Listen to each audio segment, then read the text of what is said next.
The stars looked extra bright the night they took Mina. She was walking home from her job at the lab. The cool night air felt good after a long day inside. Mina was happy about her work today. At 32, she was one of the youngest brain doctors to lead a big project for the government. She was working on ways to make human memory better. Her work was moving faster than anyone thought it would. Mina lived in a quiet part of town. Most nights she enjoyed the walk home, thinking about her work. Tonight felt different.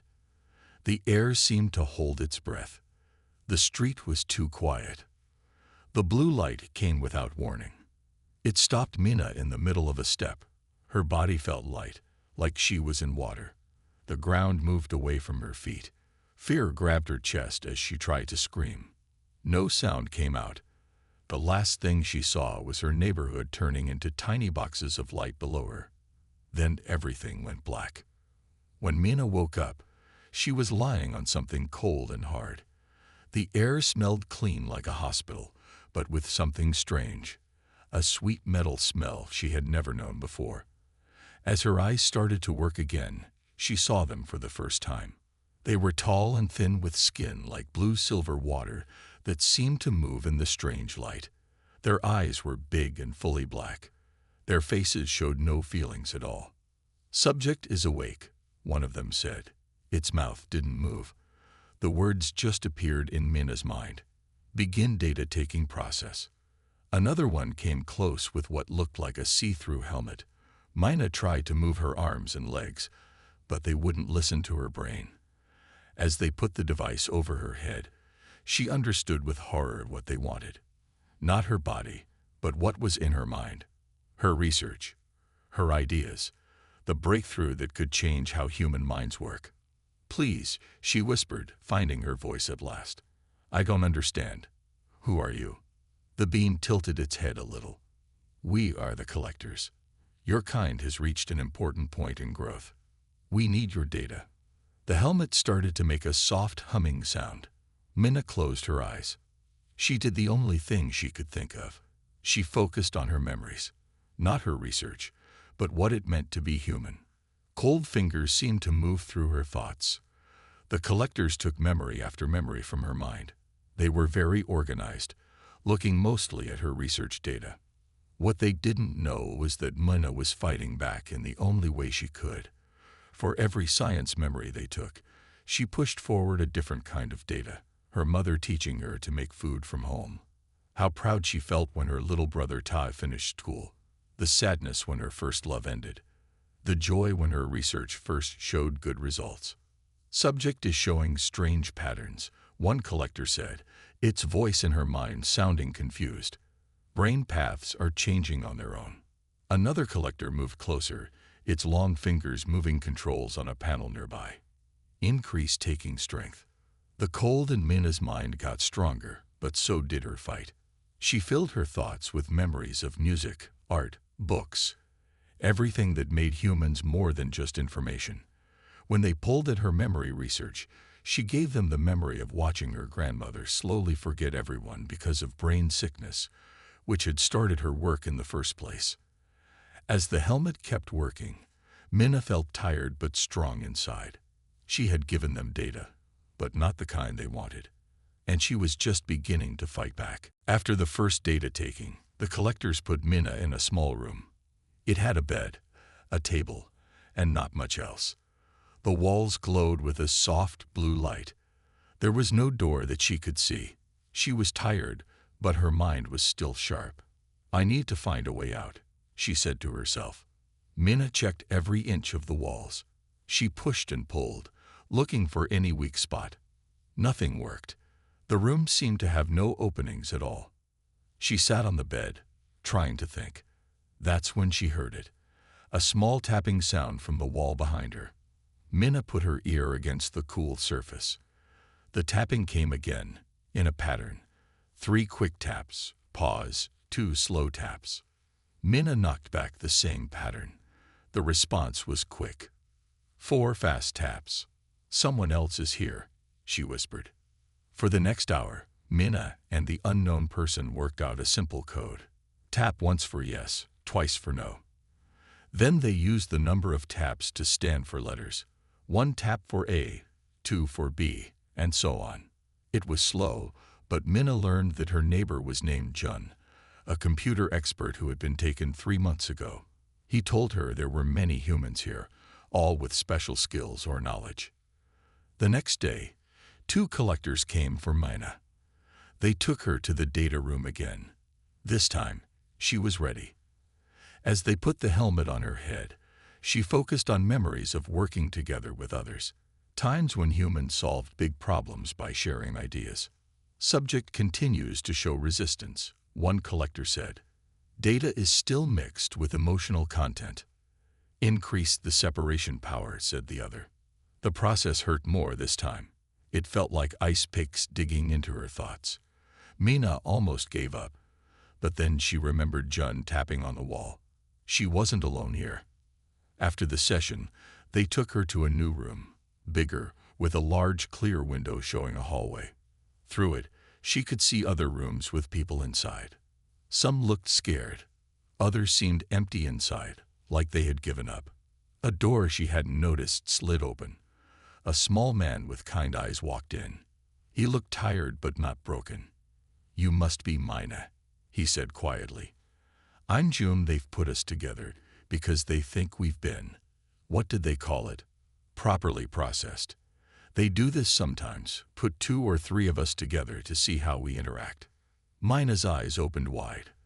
They're watching us right now. Jun nodded. Always. But they don't understand everything they see. They're good at taking facts, terrible at understanding feelings. He sat beside her and whispered, the way you fought them, it's special. Most people break after the first few sessions. Their minds give up the data cleanly. But you found a way to mess up their system. I just kept thinking about human things, Minna said. Memories with feelings attached. Jun smiled for the first time. That's it. They can't handle emotions well. Their systems are built to filter out what they call noise. But that noise is what makes us human. Have you tried to escape? Minna asked. Many times. It's not possible, not directly, Jun said. But I think there's another way. I've been studying them. They connect us to some kind of big mind network. If we could somehow change that network from the inside. The door opened again. A young woman with short hair walked in. She looked scared but trying to be brave. This is Sue, Jun said. Computer security expert, taken last week. Sue gave a small bow. They just finished my 3rd session. How are you feeling? Minna asked. Like my brain has been frozen and thawed, Sue said. But I held on to some things they couldn't take. Jun looked at both women with new hope in his eyes. That makes 3 of us who can resist. Maybe we can. A voice came from nowhere. Social interaction period complete. Return to individual chambers. As guards came to separate them, Jun whispered quickly, tomorrow in the network, look for the blue light. That's me. Minna nodded.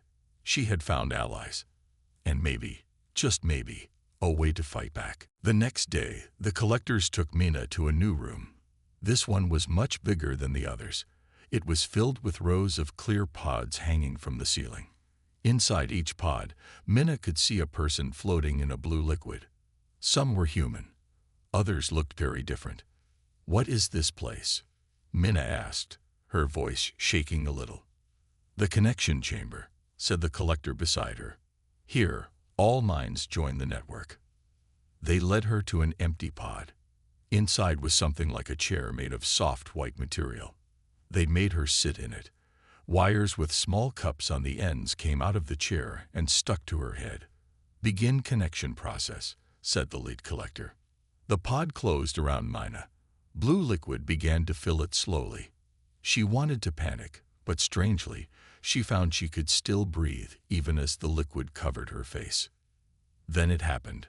A sudden rush, like falling while standing still. Minna felt her mind open up and stretch out beyond her body.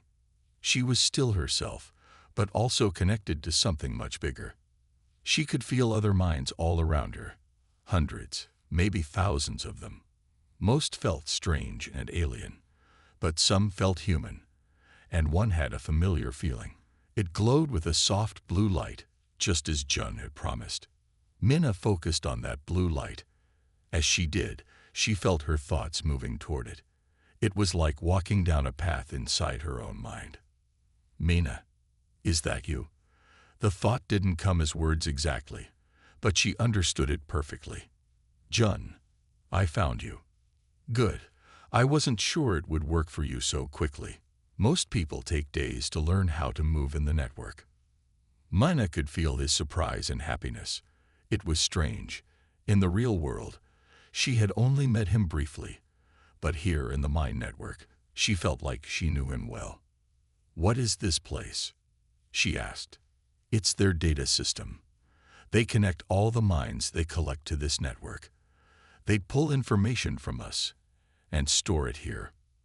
Another mind approached them. It had a steady, calm feeling that Minna recognized. Sue, is that you? Yes. I'm glad you found us. Jun's mind pulsed with excitement. Now that there are 3 of us who can resist, we can try something. Follow me, but be careful. The collectors watch the network. We need to stay in the shadows of the data streams. Minna didn't quite understand what he meant until she noticed the main flows of information. Bright rivers of light moving through the darkness of the network.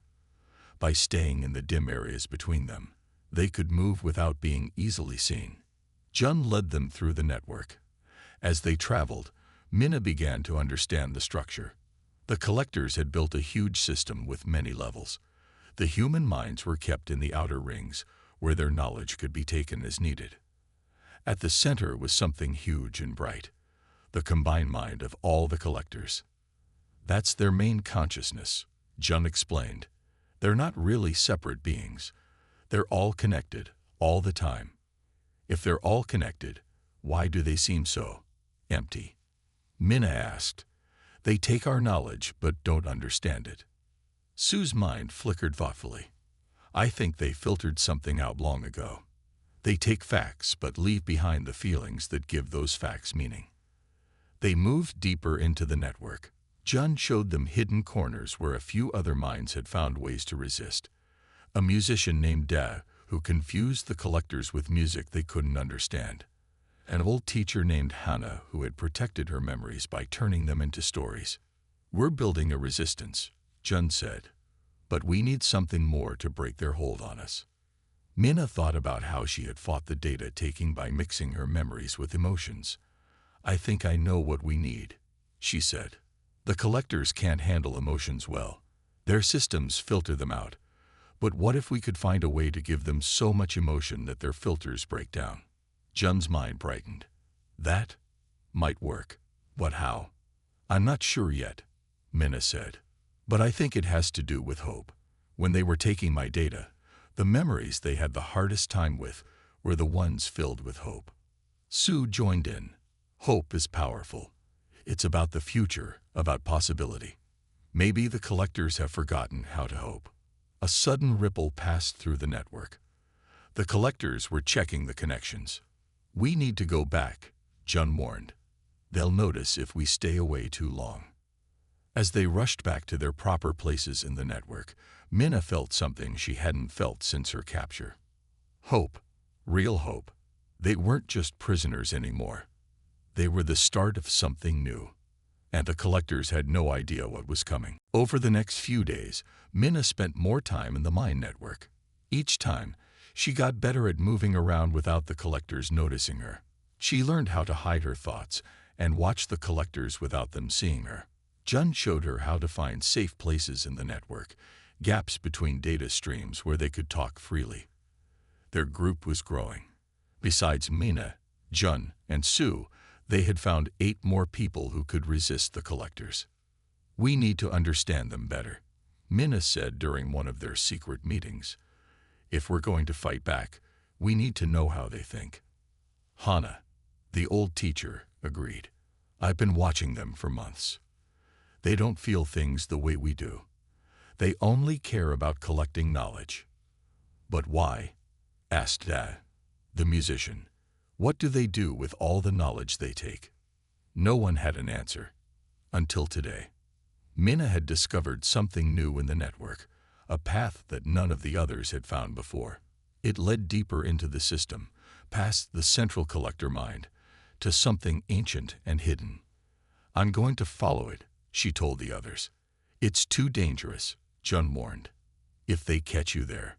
I'll be careful, Minna promised. But we need to know what they're hiding. When she next entered the network, Minna waited until the collectors were busy with a new batch of data. Then she slipped away from her usual spot and followed the hidden path. It twisted and turned through the network, growing older and dustier the further she went. Finally, she reached the end of the path. What she found shocked her. It was a memory. Not a human memory, but a collector memory, from thousands of years ago. Minna watched as it played out before her. The collectors hadn't always been cold and empty. Once, they had been different, full of feelings and dreams like humans. Their world had been beautiful, filled with art and music. But they had also been at war with themselves, their emotions driving them to fight and destroy. Then came the great filter. The memory showed collectors building a huge machine. This machine would save them by taking away the emotions that made them hurt each other. It would leave only pure knowledge and logic. It worked too well. The war stopped, but so did everything else. No more art, no more music, no more love or hope or dreams. The collectors became cold and empty, caring only about collecting more knowledge. But the knowledge they collected became less and less useful. Without emotions to give it meaning, they couldn't truly understand what they learned. They couldn't create new things or solve new problems. They could only copy what others had done. That's why they needed to take minds from other worlds. They had used up all their own ideas long ago. Minna pulled back from the memory, her mind racing. This changed everything. She hurried back to the others and showed them what she had found. They did this to themselves, Sue said in shock. They chose to become this way, and now they can't go back, Jun added. They've forgotten how to feel. Day's mind flickered with excitement. But what if they could remember? What if we could remind them? Minna thought about how she had resisted the data taking, by flooding her mind with emotional memories. I think that's the answer. They can't handle emotions because they've been filtering them out for so long. But if enough of us pushed our emotions into the network at the same time, it might break through their filters. Hannah finished. It might wake them up. Or it might make them destroy us all, Jun cautioned. They got rid of emotions because emotions led to war. Minna considered this. I don't think we need to give them all emotions at once. Just one to start with. The one they need most. Hope, Sue said quietly. Like you said before. They need hope. The group fell silent, each thinking about what this meant. It was risky. If they failed, the collectors might erase their minds completely. But if they succeeded, we need to tell the others, Minna said finally. Everyone who can still resist. We'll need all of us working together. And we'll need to be careful, Jun added. The collectors can't know what we're planning until it's too late for them to stop it. That night, back in her room, Minna thought about everything she had learned. The collectors weren't evil. They were broken, lost. They had given up their souls to end their pain. Maybe, she whispered to herself, they can be fixed. For the first time since her capture, Minna fell asleep with a smile on her face. Tomorrow, they would start planning. Tomorrow, they would bring hope to a hopeless world. For the next week, Minna and her friends carefully spread their message through the Mind Network. They had to be smart about it. If the collectors found out what they were doing, everything would be lost. They found that about 1 in 10 captives could still resist the data taking. These people had held on to their emotions somehow. Some did it by thinking about loved ones back home. Others used music or art in their minds to stay strong. Each had found their own way to keep their human spark alive. Jun created safe meeting spots in the network where they could talk without being seen. Sue worked out the best times to meet when the collectors were busy with new arrivals. Day taught everyone how to hide their thoughts behind music. Hannah kept track of who they could trust. Soon they had over 50 people in their secret group. They came from many different places on Earth. Some weren't even from Earth at all. There were beings from 3 other worlds who could also resist the collectors. One of them, a tall, thin being named Kiv, had been captive for over 10 years. His skin looked like moving water, and his 3 eyes blinked at different times. My people learned to share feelings through touch, Kiv explained. The collectors cannot take what is shared, only what is stored. This gave Minna an idea. Could you teach us how your people share feelings? Kiv's watery skin rippled. It would be hard for humans. Your minds are very separate. But in this network, we're already connected, Minna said. Maybe that makes it easier. Kiv thought about this. Perhaps. I will try to teach you. Learning to share feelings the way Kiv's people did was not easy. It took many tries. But slowly, Minna and the others began to get it.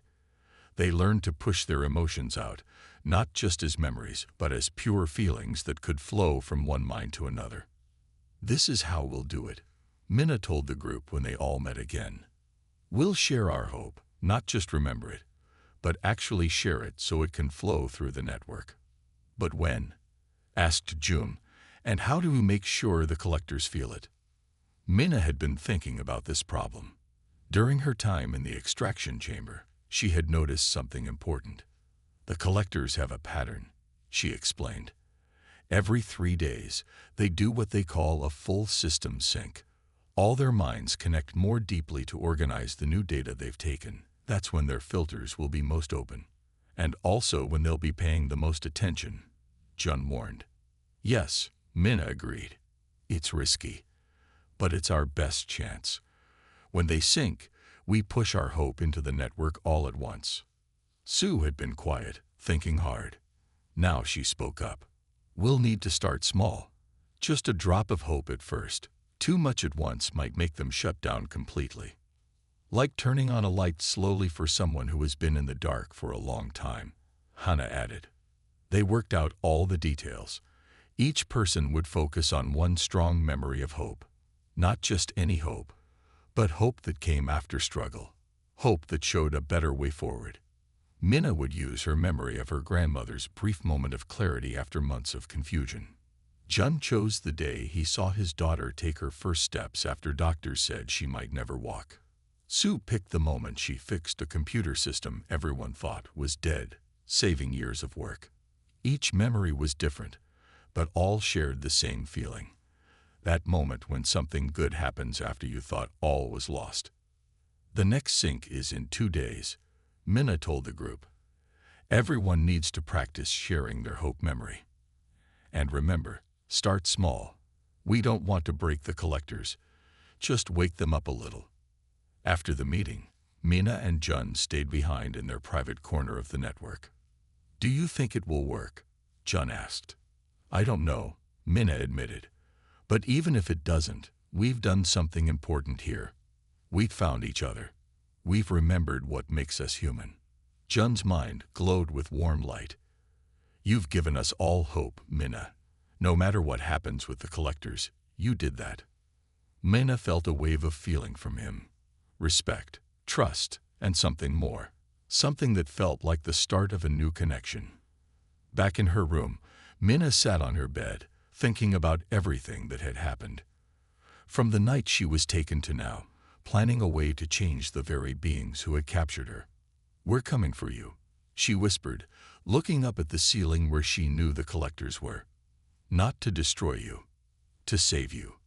In 2 days, they would know if their plan had any chance of working. In 2 days, they would bring hope to beings who had forgotten what hope felt like. Minna wasn't afraid anymore. Whatever happened, they would face it together. The day of the sync came. Minna woke up feeling both scared and excited. Today they would try to change the collectors. Today they would find out if hope could break through thousands of years of emotional silence. In her room, Minna sat quietly, getting her mind ready. She practiced feeling hope. Real, strong hope. And then sharing it the way Kiv had taught them. It was like pushing a feeling out from her heart to her fingertips, except with her mind instead of her body. When the guards came to take her to the connection chamber, Minna kept her face calm. They must not suspect anything. Inside the pod, as the blue liquid rose around her, she reached out to find Jun and the others. "Is everyone ready?" she asked when they were all connected. "Ready," came the answers, one by one. "Remember," Jun said, "start small. Just a drop of hope at first." They could feel the network changing as the sync began. The normal data streams slowed down. New paths opened between different parts of the system. The collectors were connecting more deeply with each other. "Now," Minna said, 50 minds focused on hope, 50 memories of moments when darkness turned to light, 50 hearts pushing that feeling out into the network. Minna pictured her grandmother, lost in the fog of forgotten memories, suddenly looking up and saying her name. Minna, just that one moment of connection before the fog came back. The hope it had given her that someday she might find a way to help people like her grandmother. She pushed that hope out gently, like releasing a tiny boat onto a pond. All around the network, others did the same. Little drops of hope entering the vast sea of collector knowledge. At first, nothing seemed to happen. The sync continued as normal. The collectors showed no sign that anything was different. Then, a ripple. Small, but clear. One of the data streams wobbled, then steadied. Then another. "It's working," Sue whispered in Minna's mind. "Keep going." They pushed a little more hope into the network. Not too much, just enough to make the ripples spread. Hope flowing from mind to mind, memory to memory. Suddenly, alarms sounded in the real world. Red lights flashed. In the network, the data streams began to pulse wildly. "Unknown data pattern detected," came a collector voice through the network. "Scan for source." "Hold steady," Minna told the others. "Don't pull back." The collectors were looking for them now.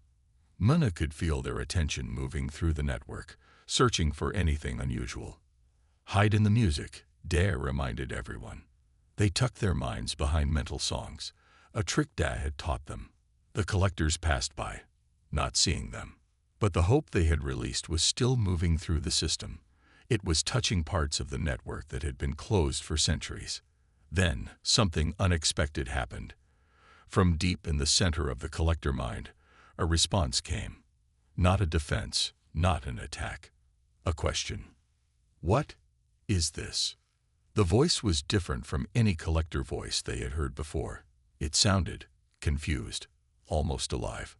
Minna took a chance. She pushed forward just enough to be seen. "This is hope," she answered. There was a long pause. The network seemed to hold its breath. Hope, a human emotion, not useful for data collection. "It's more than that," Minna said. "Hope is what helps us move forward. Hope is why we learn, why we try new things." Another pause, longer this time. "We remember." The word sent a shock through Minna. They remember. What do they remember? Before the filter, the voice continued. "We felt this. Hope. It was painful. When hopes failed." "Yes," Minna agreed. "Hope can hurt when things don't work out. But without it, nothing new ever begins." Suddenly, the network shuddered. The alarm sounds grew louder. "System instability detected," called another collector voice. "Partition activated." Minna felt walls slamming down in the network, cutting off the center from the outer rings where the humans were. "They're trying to block us out," Jun warned. "But we reached someone," Minna said. Someone remembered. The connection pods began to power down. The network faded around them as they were disconnected. Back in her room, Minna sat on her bed, thinking about what had happened. They had done it. They had reached the collectors with their hope. Not all of them, maybe just one. But it was a start. There was a noise at her door. It slid open to reveal a collector. Not a guard, but one of the scientists who ran the extraction process. "You," it said, its voice flat. "Come." Minna stood up, her heart beating fast. Had they figured out she was the leader? Was she in trouble? The collector led her down a long hallway she had never seen before. They went deeper into the ship than she had ever been. Finally, they'd reached a small room with a single chair. The collector pointed to it. "Sit," it said. "He wishes to speak with you." "Who does?" Minna asked. "The Rememberer." The door closed, leaving Minna alone. A screen on the wall lit up. On it was a collector, but different somehow. Its eyes seemed less empty. "You brought hope to the network," it said. Minna nodded slowly. "Yes."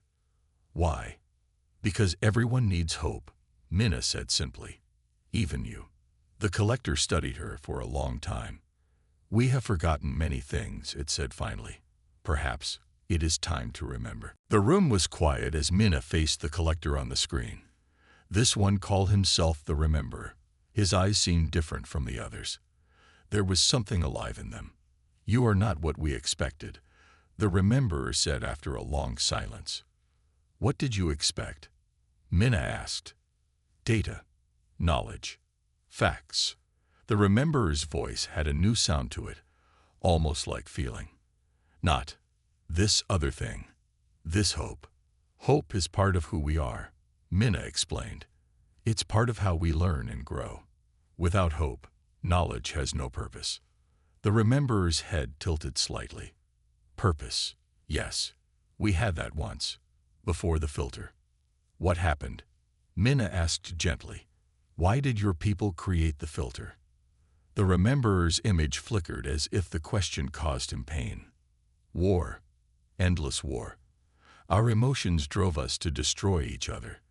The filter was meant to remove anger and hate, but it took everything." Minna nodded. "Even the good feelings." "Yes. We forgot joy. We forgot love." The Rememberer paused. "We forgot hope. But you remember now. A small part. Your wave woke something in me, old memories from before." The Rememberer's eyes fixed on Minna. "The others do not understand yet. They are afraid of what happened in the network. They want to find the source and remove it." Minna felt a chill. "They'd want to punish us." "Yes, but I have convinced them to wait, to study what happened first." The Rememberer leaned closer to the screen.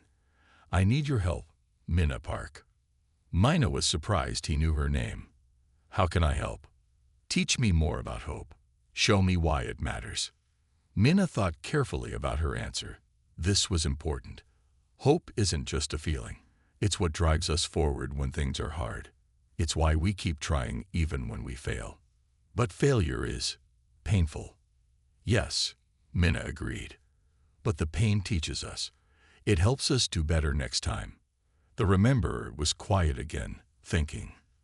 "The others will not agree. They believe emotions are dangerous." "They are," Minna said honestly.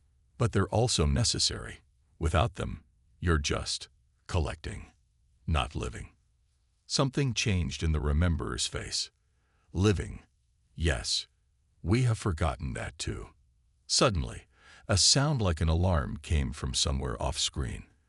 The Rememberer looked away, then back at Minna quickly. "Others are coming. They cannot find me talking to you like this." He leaned forward. "In 3 days, there will be another sync. Be ready. Bring hope again, but this time, I will help from inside." The screen went black. Seconds later, 2 guard collectors entered the room and took Minna back to her quarters. That night, when the ship was quiet, Minna found a way to reach Jun in the network. "I met someone called the Rememberer," she told him. "He's different from the others. Our hope wave woke something in him." Jun's mind voice was excited. "This is huge, Minna. If one of them can remember, maybe others can too." "He wants us to try again during the next sync," Minna explained. "He says he'll help from the inside." "It could be a trap," Jun warned. "I don't think so. You didn't see his eyes. There was something real there." They made plans to tell the others. The next wave would be stronger, not just hope this time, but other positive emotions too. Joy, wonder, compassion. For the next 2 days, the ship felt different. The guards watched the humans more closely. The extraction sessions were more careful, with new filters in place. The collectors were on alert. But they didn't know about the hidden paths in the network that Jun had created. They didn't know how many humans could now resist the data taking. And they didn't know about the Remember, working from inside their own system. On the morning of the third day, Minna sat on her bed, ready. Whatever happened today would change everything. For better or worse, they were about to shake the collector's world. A guard came to her door. "Connection time," it said in its flat voice. As Minna walked to the connection chamber, she saw other humans being led the same way. She caught Sue's eye briefly in the hallway. A quick nod passed between them.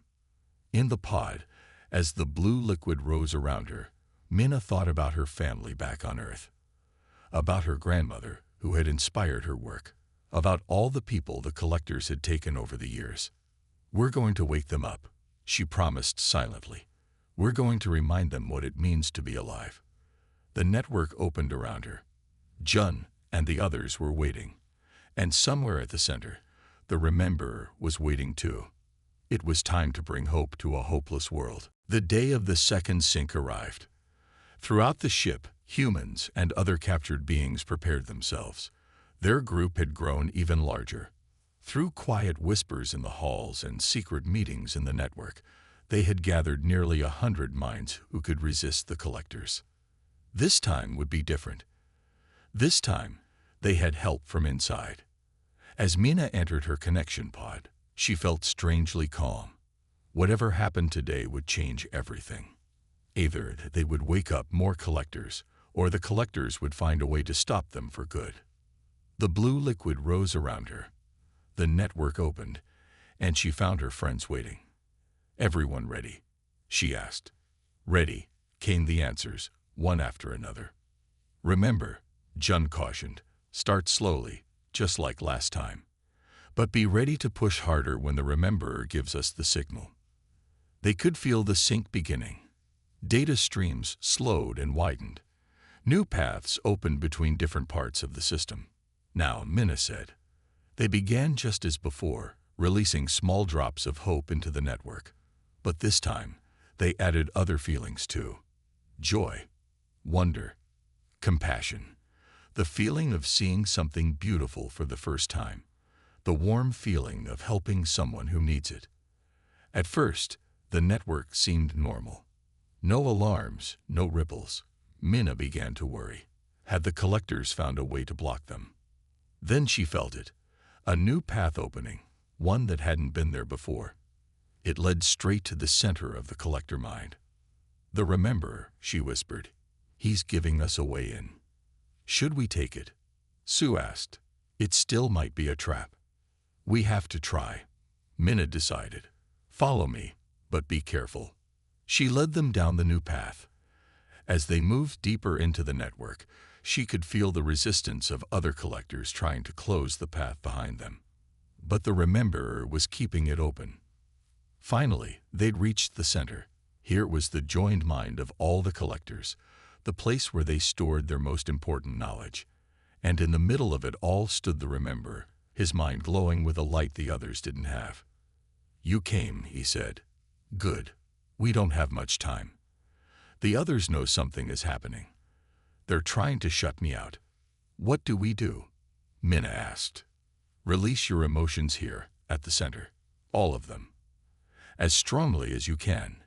Won't that hurt you?" Minna worried. "Yes," the Rememberer admitted. "But it's the only way. Our people have been dead inside for too long. The pain of feeling again is worth it." Minna nodded to the others. "All together, everything we've got." They gathered their emotional memories. Not just hope now, but all the feelings that made life worth living. Love and joy, wonder and excitement, even sadness and grief, because those too were part of being alive. "Now," Minna cried. 100 minds released their emotions at once. The network exploded with feeling. Colors and lights of kinds, Minna had never seen before fill the mental space. The collector's orderly data streams turned into wild rivers of light.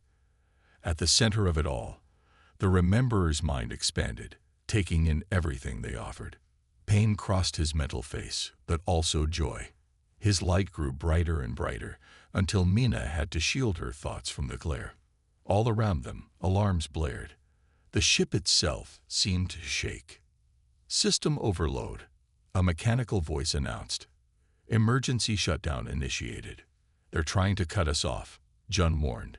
We need to get out of here. But Minna couldn't leave yet. What about the Rememberer? The bright light at the center was fading. The Rememberer's mind was still there, but weaker now. Go, he told them. I will hold the path open as long as I can. But you must get back to your bodies before the shutdown. We'll come back for you, Minna promised. I know, the Rememberer said. And in his voice, for the first time, she heard real hope. The group rushed back along the path as the network collapsed around them. One by one, they made it back to their own minds, just as the connection pods powered down. Back in the real world, the ship was in chaos. Red lights flashed everywhere.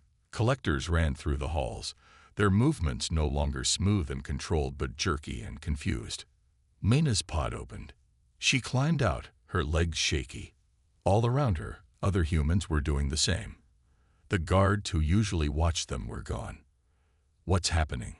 Sue asked, finding Minna in the crowd. I think we did more than we planned, Minna said. I think we woke up the whole ship. Jun joined them, his face both excited and worried. The doors are open, all of them. People are already heading for the escape pods. We should go too, Sue urged.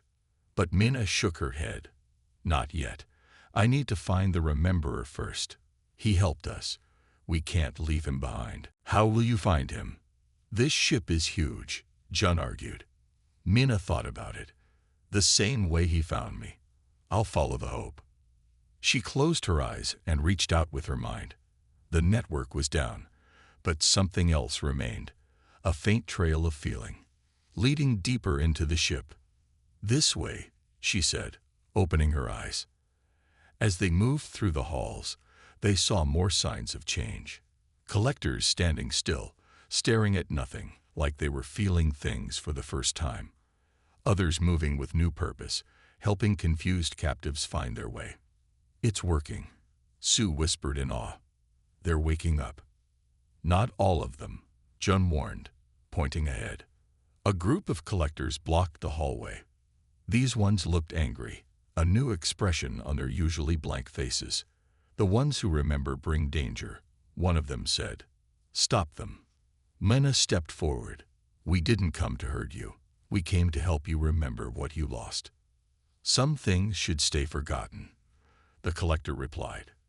The filter protects us from ourselves, but it also stops you from growing, from creating anything new, Minna argued.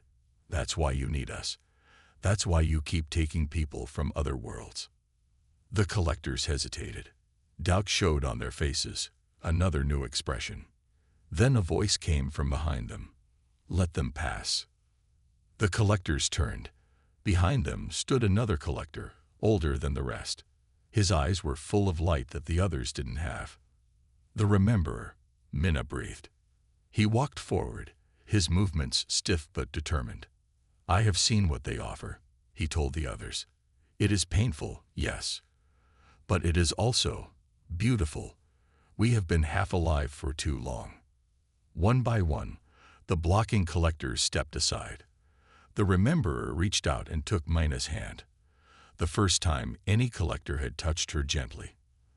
There is much to do, he said. Many to wake, many to heal. Will you help us? Mina looked at her friends, then back at the Rememberer. Yes, she said, we'll help you remember what you've forgotten. For the first time in thousands of years, a collector smiled. 1 month had passed since the Great Awakening. The collector ship hung in orbit around Earth, visible as a new star in the night sky. On the main deck, Minna stood looking at her home planet through a large window. It looks so small from here, she said, but so beautiful.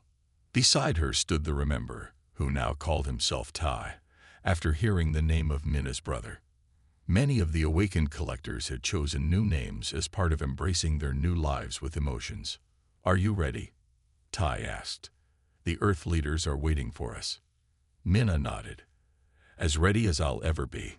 Today was the big day, the first official meeting between humans and collectors. The day that would change history for both races. Not all the collectors had accepted the change. Some had flown in smaller ships, determined to keep the old ways. Others had shut down completely, unable to handle a flood of new feelings. But many, more than half, had embraced the awakening. They were learning, day by day, how to live with emotions again. "The landing team is ready," Jun said, joining them at the window. He had become the main helper for humans returning to Earth. "The first group of 50 will go down today. The rest will follow over the next few weeks."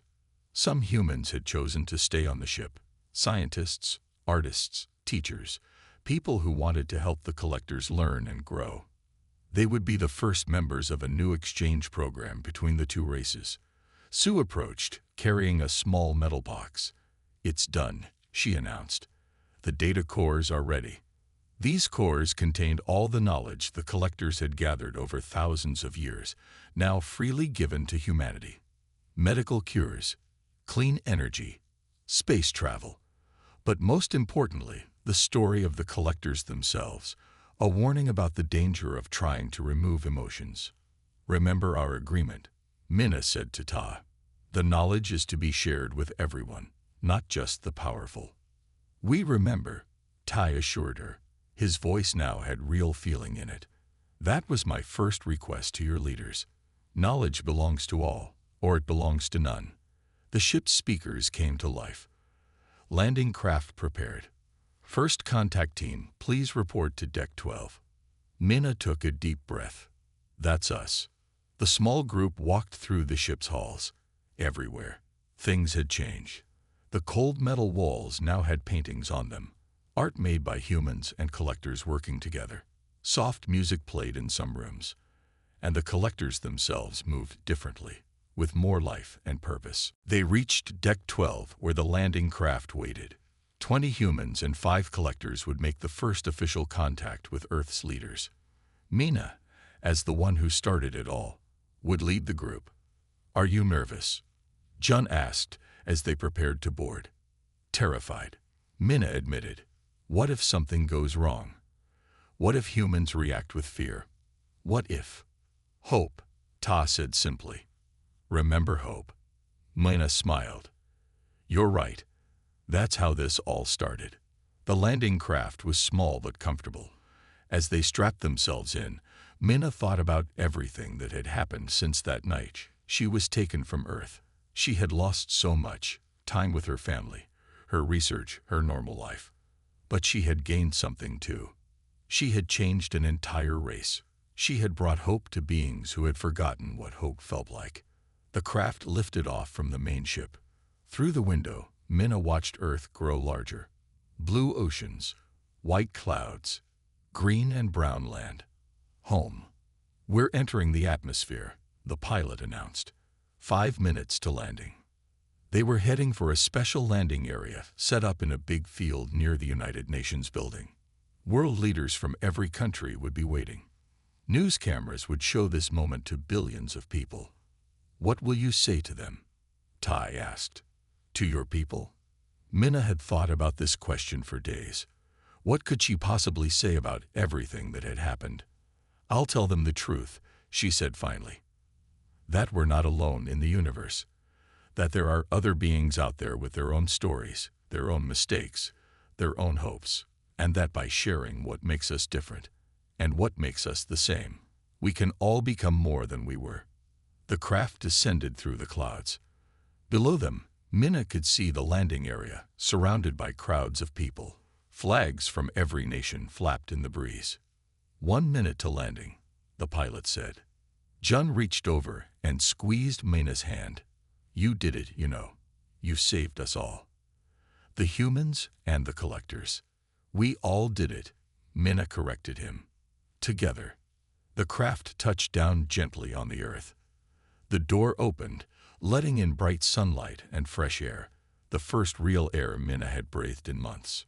She stood up and walked to the door. Behind her, humans and collectors, once enemies, now friends, waited for her to lead the way. Minna took a deep breath of earth air and stepped out into the sunlight. Cameras flashed. People cheered and gasped at the sight of the collectors. A group of world leaders stepped forward. At the front was the Secretary General of the United Nations. Behind him, Minna spotted her parents and brother, tears streaming down their faces. "Dr. Minna Park," the Secretary General said, his voice shaking slightly. "On behalf of humanity, welcome home." Minna smiled.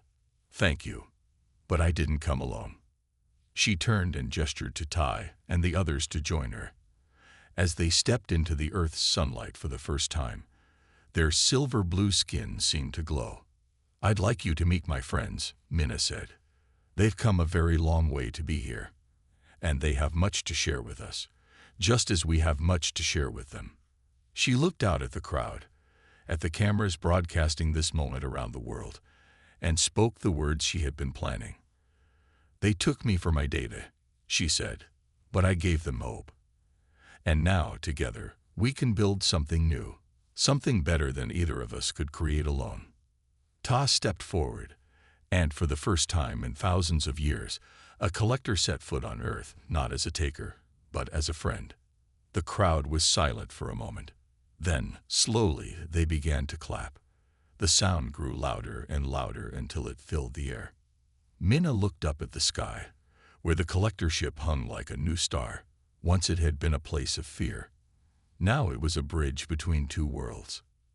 They had been changed by hope, and now that hope would change the universe.